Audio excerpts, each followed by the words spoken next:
Alright, now that the Spider-Man No Way Home trailer is here, let's round up all the Easter eggs and details you might have missed. Starting off here, we get a reference to something that happens in the comic books a lot, where we get Peter and Spider-Man doing this half face. Really great for them to include that. In the trailer, if you look behind MJ, you will actually see Flash Thompson, and that he's dyed his hair blonde to be more comic accurate like the Flash Thompson from the comics. Some people might not care about this one, but I thought it was cool. TikToker Charlie Boy can be seen in the background as an extra. We get a completed trilogy of people being pushed out of their bodies through astral projection. That's what Doctor Strange is doing to Spider-Man. At one point in the trailer, Peter Parker runs through the Feast homeless shelter. This is famous in the comic books and the Spider-Man video game. Bet you money that Peter Parker's going to be working there by the end of the movie. Can't forget all the hints to the multiverse Sinister Six that'll be popping up here. Green Goblin, Bomb, Alfred Molina, Dr. Octopus, Sandman, and Electro. In a blink if you miss moment, this is supposed to be the Lizard from Amazing Spider-Man that fought Andrew Garfield in his movie. He's locked in a Doctor Strange prison.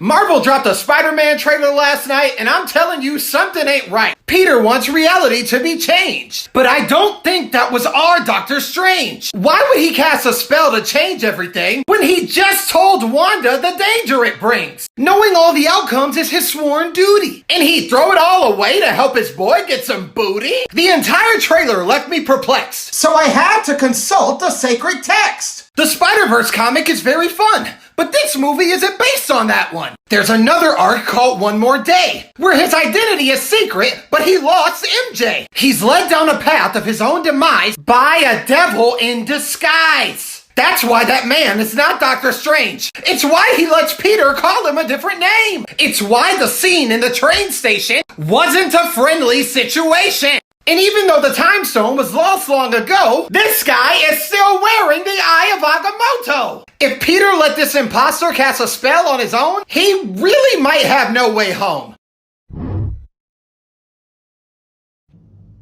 I finally rest and watch the sunrise on a grateful universe. Don't care. Don't care. Don't care.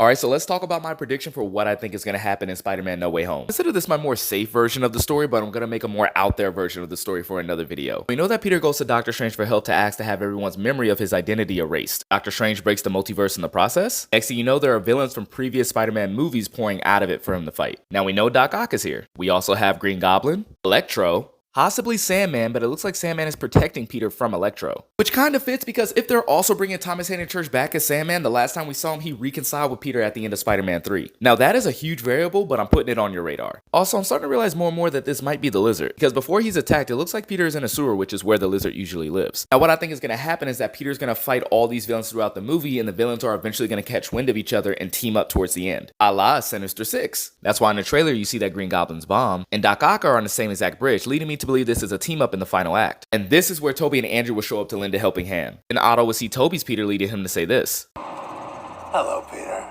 They defeat the Sinister Six. Peter realizes he doesn't want his identity erased and faces his problems head on. He decides to lawyer up, and in one final and jaw-dropping cameo of the movie, we see Matt Murdock played by Charlie Cox. Here's part 2 of my Spider-Man No Way Home trailer breakdown. When Doctor Strange is constructing the spell for Peter, we can see that he has the Eye of Agamotto. And we haven't seen that since Thanos destroyed it in Avengers Infinity War. In this shot, it's very hard to see, but apparently this is Lizard jumping at Peter. Here you guys can see a better look, and yeah, it's very grainy, but that does look like it's Lizard. Here we see Peter in his black and gold suit fighting Electro, and this could be Sandman. At the end of the trailer, Peter's wearing this suit, and it's identical to this suit that Tobey wore in Spider-Man 3. I don't think it means anything, but it furthers the idea that they're variants of each other. And speaking of Tobey, when Alfred Molina's Doc Ock says this, Hello, Peter. he is so talking to Tobey Maguire's Spider-Man. Yeah, this is gonna be the greatest movie of all time. Let's break down the villains of Spider-Man No Way Home. First, we have Alfred Molina's Doc Ock. Then we saw a pumpkin bomb and heard the laugh of this guy, Willem Dafoe's Green Goblin. We also got a shot of Peter fighting what seems to be both Electro and Sandman. And this is a very hard shot to see, but this was Lizard jumping out at Peter. Rhino from The Amazing Spider-Man 2 is also rumored to be the 6th villain of this team. So this is the Sinister Six we're gonna see in this movie, and they're all gonna look different. Willem Dafoe is gonna be the main villain, and rightfully so. This is a bad man right here. But if all of these villains are squatting up, it's only a matter of time before our dreams come true, and this happens.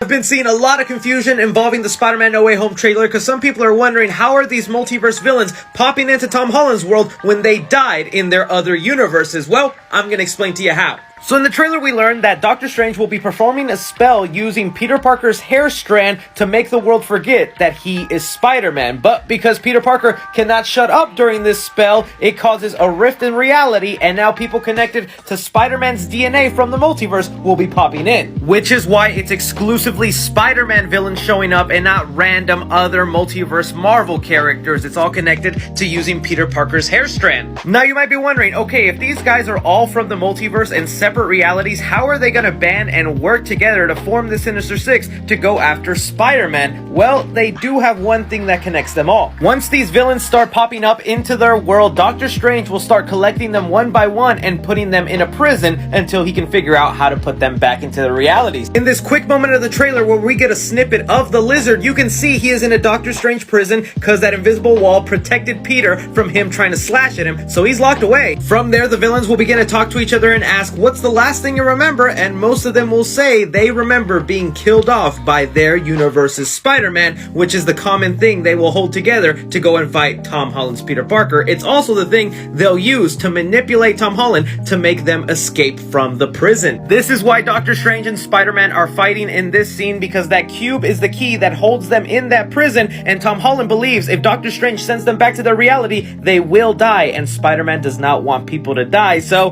they'll escape and cause havoc on the city. Now, as far as why some of them look slightly different, like how Electro went from blue to yellow, you gotta remember Loki taught us that there's variant reality, so it could be major changes in their character or just slight alterations like a change in color. So he could still have the exact same personality from Amazing Spider-Man, but because of the multiverse and endless realities happening, this could just be a yellow version of that exact same guy.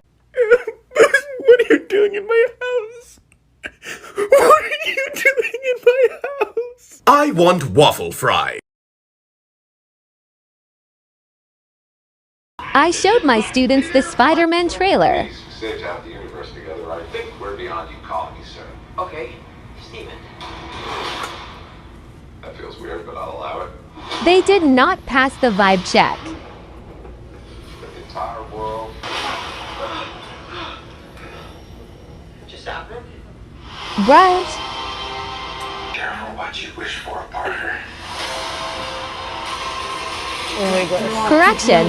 One student got excited. Okay, only one. Hello, Peter. Dr. Octopus. Iron Spider versus Dr. Octopus. On fight. Let's see the on fight. You guys did not pass the vibe check. Yo, bro, who got you smiling like that? Like, Kill the lights, so baby, close your eyes. The way you're looking at me. Here's my theory for Spider-Man No Way Home, and I really hate to do this. Doctor Strange could be Mephisto. I know, look, I never subscribed to the Mephisto theory, but it kind of fits here. You see, with his secret identity revealed to the world and Peter going to Doctor Strange to ask to have his secret identity erased from the minds of the public, only to regret the fact that that actually means everyone, including MJ, who won't remember their relationship. This is obviously being loosely based on the One More Day storyline. In this story, Peter gives up his marriage to Mary Jane to Mephisto to save his Aunt May. Because Mephisto's the devil, he's pretty much a jerk like that. This not only erases Peter and Mary Jane's marriage, but it also erases his secret identity from the minds of everyone. But the way this plays out in the new history, Doctor Strange is actually the one to erase everyone's identity using a spell. Sounds familiar, right? But get this. Mephisto's whole deal is about granting wishes that people will regret later. And Doctor Strange is acting out of character, which I didn't think too much of until I heard this. Be careful what you wish for, Parker. That is totally Doctor Strange's voice. So what if Mephisto is impersonating Doctor Strange? We gonna find out. So hypothetically speaking, if I rented out a movie theater and filled it up with the most passionate fans on the planet to watch Spider-Man No Way Home, who would show up? The hype for Spider-Man No Way Home has never been this high, and the idea of turning the movie theater experience into something like a concert experience, it's something I want to bring to life. So who would show up? Okay, so Spider-Man No Way Home trailer dropped. Hear me out. I've seen a lot of theories about how Ned might be Hobgoblin or become Hobgoblin, and I think that there's one very specific situation in which that could happen. When Doctor Strange is like, everybody's gonna forget that you are Spider-Man, that Peter Parker is Spider-Man. Oh my god, Ned, he's my best friend. Ned unlearns that Peter Parker is Spider-Man. He meets Norman somehow, some way, and Norman kind of manipulates him in a way to think that Spider-Man's a bad person, and so Ned becomes Hobgoblin to battle against Spider-Man, and then Peter's struggling, thinking like, oh my gosh, I'm fighting my best friend, but to Ned, he's just fighting Spider-Man. He's not fighting Peter Parker. I think that is literally the only situation that could cause Ned to become Hobgoblin, but like even then, I just can't see Ned like fighting in general, you know what I mean? So I don't know, maybe he does become Hobgoblin, but we'll see. Here's what they want. All right, practicing and action. This precious target is the fuel that makes this project go. There are only 25 pounds on the planet. I want to thank Harry Osborn and Osborn Industries for providing it. Excellent.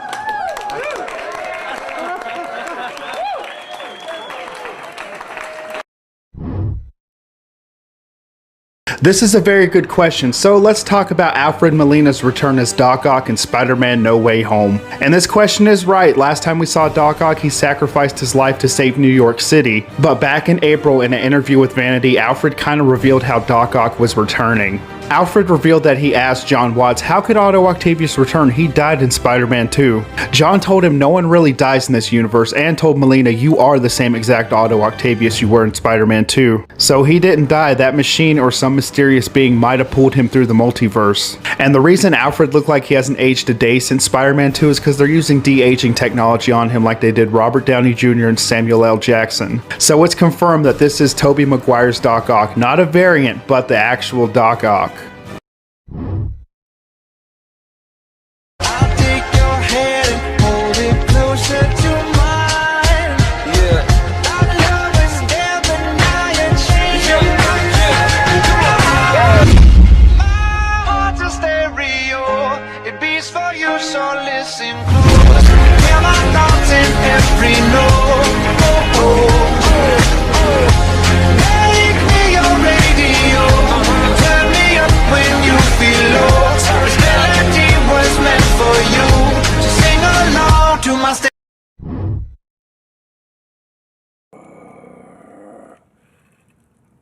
If I were a rich man, all day long I'd biddy biddy bum. If I were a wealthy man, oi!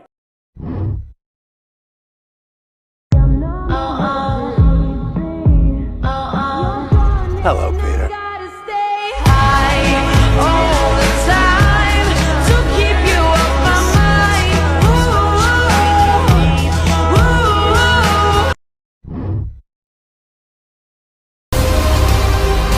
The longer you do it, the more dangerous it becomes.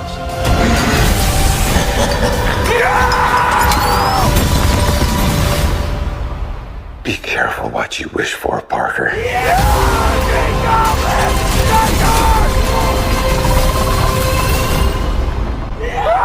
Hello, Peter. No way! No way! No way!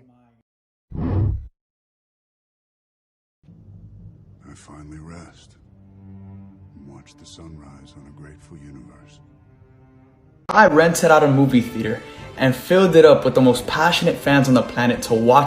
Oh, I'm down. I'm 100% down. Like, you said this, like, I don't know how many times, but honestly don't care because I wanted to do it. I want to do it. I want to meet you in person in my Spider-Man No Way Home outfit. Be in the theater that you rent out for a bunch of Spider-Man fans. Depends, really depends on when you're gonna do it. I don't know. We'll see what happens, but I want to do it. I want to freaking do it very badly. And Dad, if you end up seeing this TikTok, we gotta talk about this. Because this is something I want to accomplish by the end of 2021. So it takes about like 18 hours and 36 minutes to get to Los Angeles, and that'd be longer depending on the bathroom breaks and the, getting some gas and stuff. Is it possible we could go on a plane instead of doing it in a road trip or something? So We gotta talk about this, Dad. We gotta talk about it. It's just, I must do it. It is my goal. Because, for example, I am Thanos trying to collect the Infinity Stones, I mean. But I'm a Spider-Man fan, and the Infinity Stones is me meeting Soups, going to Los Angeles, going in the theater he rented out, and seeing No Way Home, and letting out my excitement as in, whoa, let's go! Because Dad, you're wondering where I get the, let's go! Whoa! And all that. I'll tell you where I got it from. It's inspiration of Soups. I get it from Soups because I love it when he just lets out his excitement. Because, like, you saw how I reacted with the No Way Home trailer yesterday, Dad. You saw how I reacted with the No Way Home trailer. I lost my insanity, and I still am. And if we don't, then I'll be a little bit upset. But let's hope we can try to see No Way Home on the 16th of December, because I desperately want to see this movie. 4 months it should be worth the wait. But just in like 4 freaking months, I'm about to see my childhood again. Oh, man, I really want to cry!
So long for this, guys.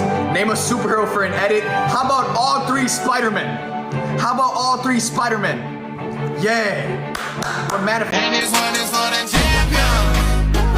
Ain't lost since I began. Funny how you said it was the yeah. You know we did it again. I told you long ago on the road, I got what they waiting for. Get your soul.